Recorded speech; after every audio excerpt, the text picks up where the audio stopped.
Good evening my students. आज हम पढ़ने वाले हैं बॉयल्स लॉ क्लास 9। ओके, अब चलिए मैं गुड इवनिंग भी नहीं बोल सकता है, सुबह हो रहा है। मैं रात को 2 बजे वीडियो शूटिंग कर रहा हूँ, बहुत ज़्यादा मजबूरी में, क्योंकि एग्ज़ाम आ चुका है मेरे बच्चों के और उनका बहुत रिक्वेस्ट रहा कि सर आप वीडियो भेज दीजिए। सो इसके चलते मैं अभी रात को 2 बजे ही वीडियो शूटिंग कर रहा हूँ। ओके, ठीक है, जो भी है। सो आज का जो टॉपिक है हमारा वो है बॉयल्स लॉ के ऊपर। हम ज़्यादा कोई डिस्कशन नहीं करेंगे, लेकिन जो बेसिक चीज़ है वो चीज़ के ऊपर हम लोग क्या करेंगे, डिस्कशन करेंगे। ओके, बॉयल्स लॉ है क्या चीज़?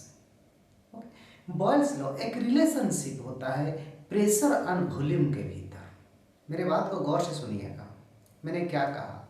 बॉयल्स लॉ होता है प्रेशर एंड वॉल्यूम के भीतर एक रिलेशनशिप, बॉयल्स लॉ।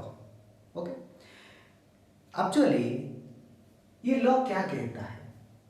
लॉ कहता है अगर हम फिक्स्ड अमाउंट ऑफ गैस लें, ओके, इसका प्रेशर इन्वर्सली प्रोपोर्शनल होता है इसका वॉल्यूम के साथ। इसका क्या मतलब होता है, इसको समझने से पहले बॉयल्स लॉ कौन कौन सी जगह पर एप्लीकेबल होगा और ये कहाँ कहाँ पर क्या क्या कंडीशन पर सही साबित होगा, वो चीज़ को हम पहले समझ जाते हैं। अभी हम समझते हैं बॉयल्स लॉ कौन से कंडीशन पर काम करता है। ये सर ना, बॉयल्स लॉ हमेशा फिक्स्ड मास के लिए काम करता है। अगर हम मास में चेंजेस ला देते हैं तभी भी ये लॉ काम नहीं करेगा। ओके, हम पहले देख लेते हैं कि बॉयल्स लॉ कौन से जगह पर काम करता है। एक, टेम्परेचर कांस्टेंट होनी चाहिए।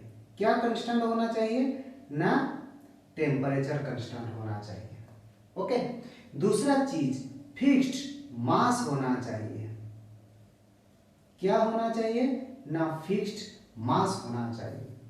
जो गैस को हम जिस कंटेनर में फिल कर रहे हैं वो कंटेनर आइसोलेटेड सिस्टम होना चाहिए। ओके, क्या होना चाहिए, container must be isolated. Container must be isolated. Okay, temperature fix होना चाहिए, मास फिक्स होना चाहिए, कंटेनर आइसोलेटेड होना चाहिए, और ये जो गैस हम लेंगे ये gas must be non reacting gas होना चाहिए।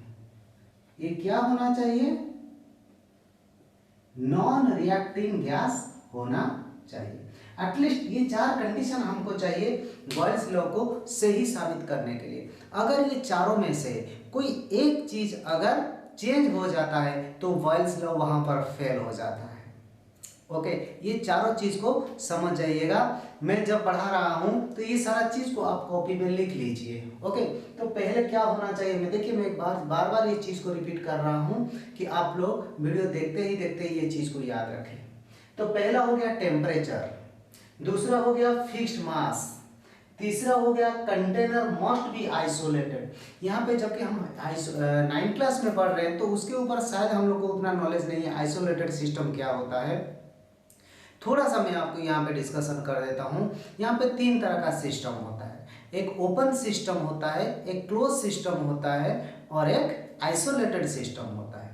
जो ओपन सिस्टम होता है हम लोग क्या करते हैं, किसी भी मास और एनर्जी को एनवायरनमेंट के साथ हम क्या कर सकते हैं, एक्सचेंज कर सकते हैं।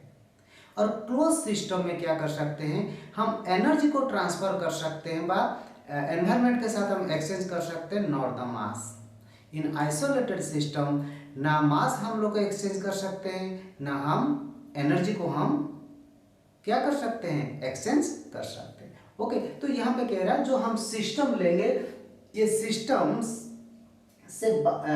के साथ एनवायरनमेंट का टेम्परेचर में कोई इफेक्ट नहीं होना चाहिए।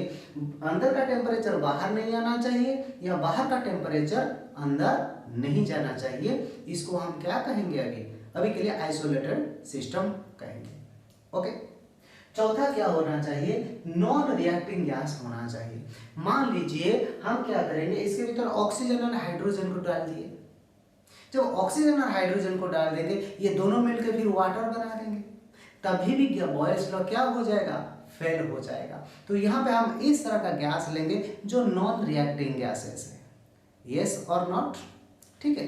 तो ये चीज हमको समझ में आया, ओके। अभी बॉयल्स लॉ को हम डिटेल में समझते हैं with its mathematical expression, okay. चलिए इसको हम देख लेते हैं। तो ऊपर में मैं लिख चुका हूं पहले से बॉयल्स लॉ। बॉयल्स लॉ क्या कहता है, बॉयल्स लॉ कहता है at constant temperature the volume of the given mass of gas is inversely proportional to its pressure. Interesting बात यहाँ पे ये कह रहा है, मान लीजिए मैं एक सिलिंड्रिकल क्या लिया, एक सिलेंडर लिया मान लीजिए, और ये दोनों का वॉल्यूम इक्वल है दोनों सिलेंडर का, और ये दोनों सिलेंडर को मैंने क्या किया ना, एक मूवेबल पिस्टन से फिक्स कर लिया है, ओके, कनेक्ट कर लिया हूँ। चलिए लिख लेते हैं इसको। लेट टेक, मैं आपको प्योरली नोट्स दे रहा हूँ, जबकि आपका जो एग्जाम होगा वहां पे ये नोट को आप अप्लाई कर सकते हैं। Let take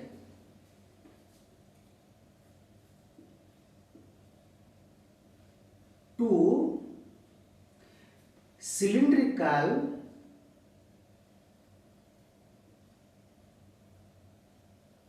container of same volume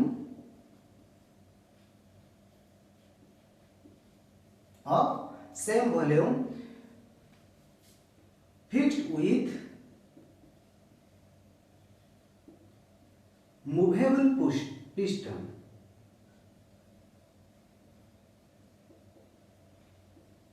okay okay.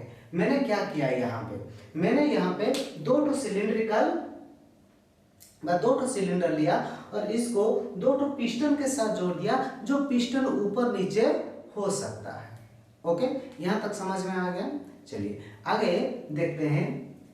ये मान लीजिए मेरा ये केस 1 है, ये सिलेंडर 1 है, ये मेरा सिलेंडर 1 है और ये मेरा सिलेंडर 2 है, ओके। ये मेरा क्या है, सिलेंडर 2 है, ओके। चलिए पहला कंडीशन पर हम क्या देखेंगे, पहला कंडीशन पर P1 क्या है, pressure of the cylinder 1, okay okay. मैं लिख देता हूं फॉर सिलेंडर 1, यहां पे लिख देता हूं फॉर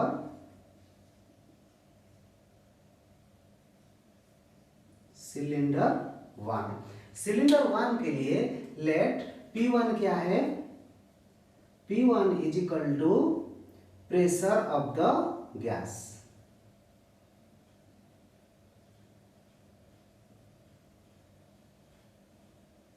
ओके।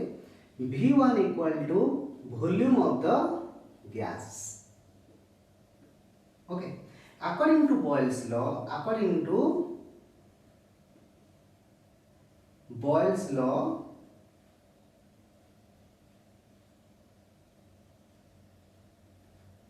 बॉयल्स लॉ के हिसाब से क्या होगा ना, P1 inversely proportional to V1, okay. ये चीज हमको पता है, ये क्या होगा ना, P1 inversely proportional to V1। Boyle's law यही कह रहा है, और हमको क्या करना है ना, टेम्परेचर को फिक्स रखना है। देखिए टेम्परेचर हमेशा क्या रहेगा, T रहेगा, चाहे आपका यहाँ पर भी टेम्परेचर T है, यहाँ पर भी टेम्परेचर T है। टेम्परेचर में कोई भी चेंजेस हम लोग नहीं करेंगे, ये चीज को बार बार आप याद रखिएगा। और दूसरा चीज मास फिक्स होना चाहिए। मैं एक एग्जाम्पल के साथ भी उसको मैं लास्ट में आपको समझाऊंगा, लेकिन पहले आप मैथमेटिकल डेरिवेशन को समझ जाइए, okay. So P1 inversely proportional to V1। So हमको पता है अगर कभी भी हम इनवर्सली प्रोपोर्शनल को हम इक्वल करेंगे तो वहां पे कांस्टेंट लेते हैं, ओके। सो यहाँ पे क्या हो जाएगा ना, P1 equals to K into 1/V1, और ये क्या हो जाएगा ना, K बाई V1, और यहाँ पे V1 डिवाइड हुआ है तो ये क्या हो जाएगा, इधर आएगा तो ये हो जाएगा मल्टीप्लाई। तो P1 V1 इक्वल टू के। इसको हम इक्वेशन 2 ले लेते हैं। यहाँ तक सबको समझ में आ गया ना? कोई डाउट है इसके ऊपर? ओके, अभी हम सिलेंडर 2 के पास आते हैं। ओके, अभी मैंने क्या किया, एक्सटर्नली इसको मैंने ऊपर से दबाने की कोशिश किया। एक्सटर्नल फोर्स मैंने अप्लाई किया सिलेंडर बी के ऊपर। ओके, जैसे ही मैंने उसको दबाया, ये क्या हुआ ना, इसका वॉल्यूम धीरे धीरे घटते रहेगा। जैसे ही वॉल्यूम घटते रहेगा, आप एक चीज नोटिस करिएगा, आपका जो दबा रहे थे ऊपर की तरफ जो नॉर्मल प्रेशर होता है वो धीरे धीरे बढ़ते रहता है। दैट मीन्स जैसे जैसे मेरा वॉल्यूम घट रहा है, प्रेशर मेरा बढ़ रहा है। और ये कंडीशन पर क्या था ना, जैसे जैसे वॉल्यूम बढ़ रहा था प्रेशर घट रहा था। तो चलिए यहाँ पे जो हुआ सिलेंडर 2 के लिए मैं यहाँ पे लिख देता हूँ। मान लीजिए मैं यहाँ पे सिलेंडर 2 के लिए लिख देता हूँ। ओके, सिलेंडर 2 के लिए मान लीजिए मेरा P2 क्या है ना, pressure. P2 equal to pressure of gas. So V2 क्या हो गया ना, वॉल्यूम। ये क्या हो गया, volume of gas. So similarly according to Boyle's law क्या होगा ना, P2 inversely proportional to V2। So P2 equal to K1 by V2 और K बाई V2। और ये जो V2 है यहाँ पर वो डिवाइडेड है, लेफ्ट साइड आएगा तो वो क्या हो जाएगा, मल्टीप्लाई हो जाएगा। So P2 V2 equals to K। यहाँ तक समझ में आया सबको? कोई डाउट है यहाँ पे आपको? आई थिंक कोई डाउट्स नहीं होगा। ओके, सो इसको मैं इक्वेशन 2 ले लेता हूँ। ओके, अच्छा देखिए यहाँ पर भी मेरा P1 V1 इजिकल टू के, यहाँ पर भी P2 V2 इजिकल टू के। दोनों का अगर राइट साइड क्या होगा, कांस्टेंट रहेगा, बराबर रहेगा, तो लेफ्ट साइड ऑटोमेटिक क्या होता है, इक्वल हो जाता है। यहाँ पर हम लिख सकते हैं फ्रॉम इक्वेशन 1 एंड 2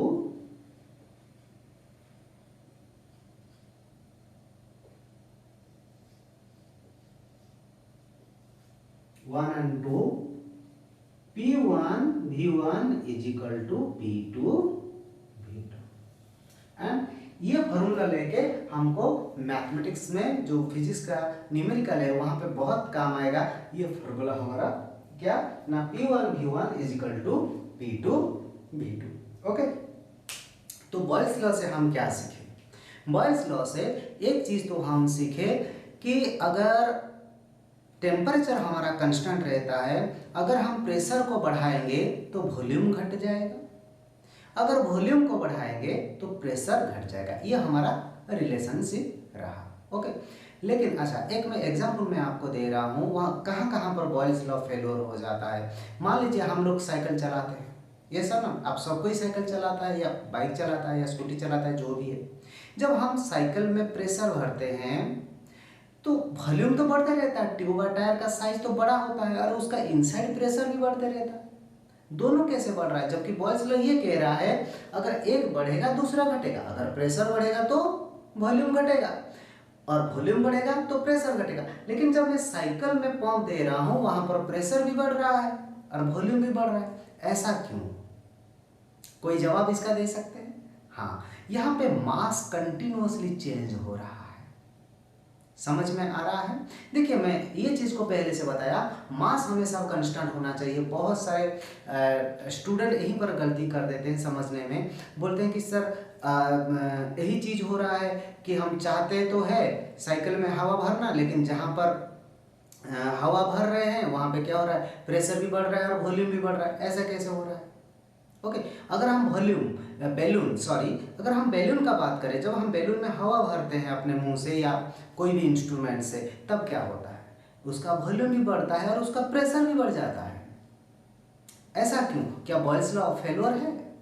नहीं, बॉयल्स लॉ फेल्योर नहीं है। वहां पे क्या होता है, मास कंटिन्यूअसली चेंज होता है। जैसे मैंने एक बार हवा भर दिया, जितना एयर मॉलिक्यूल उसमें गए थे, फिर जब मैं हवा भर दिया फिर एक्स्ट्रा एयर मॉलिक्यूल उसके अंदर में गए, तो यहाँ पे मास चेंज होने लगता है। और मैं तुम्हें बताया था पहले जब मास चेंज हो जाता है तो बॉयल्स लॉ वहाँ पे काम नहीं करता है। यस और नॉट? सो हमेशा याद रखिएगा, एक तो टेम्परेचर आपका कांस्टेंट होना चाहिए, दूसरा हमारा वॉल्यूम भी टेम्परेचर भी कांस्टेंट होना चाहिए और मास भी कांस्टेंट होना चाहिए। ओके, ठीक है। मुझे जहाँ तक लगता है आप लोग को ये टॉपिक बहुत अच्छे तरह समझ से आ गया होगा। अगर और कोई भी डाउट होगा तो आप मुझे कमेंट्स करके बता सकते हैं, या स्क्रीन के ऊपर कहीं ना कहीं मैं अपना व्हाट्सअप नंबर दे दूंगा, वहाँ से भी आप हमारे साथ कांटेक्ट कर सकते हैं। Okay, thank you for watching.